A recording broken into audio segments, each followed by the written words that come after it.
امارتی اسلامیہ طالبان کے مطابق بدری 313 بٹالین ایک اسپیشل فورسز یونٹ ہے۔ اس یونٹ کا نام جنگ بدر کی 313 افراد پر مشتمل مسلم فوج کے نام پر رکھا گیا ہے۔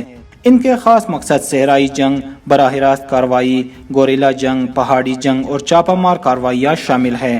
طالبان کی اس مخصوص فورس کا سربراہ ملا ہیبت اللہ اخونزادہ ہے۔ اسپیشل فورسز کا نام جنگ بدر کی یاد میں رکھا گیا ہے۔ جنگ بدر سن 13 مارچ 624 عیسوی کو 17 رمضان بمقام بدر لڑی گئی تھی۔ یہ مسلمانوں اور قریش کے درمیان پہلی جنگ تھی۔ اس جنگ میں مسلمانوں کی تعداد 313 بتائی جاتی ہے، جبکہ کفار کی فوج تقریباً 1000 سپاہیوں پر مشتمل تھی۔ جنگ بدر میں کل 14 مسلمان شہید ہوئے اور 70 کے قریب کفار مارے گئے تھے۔ نئے آنے والے دوستوں سے گزارش ہے چینل کو سبسکرائب کریں اور نوٹیفیکیشن بیل پر ضرور کلک کریں۔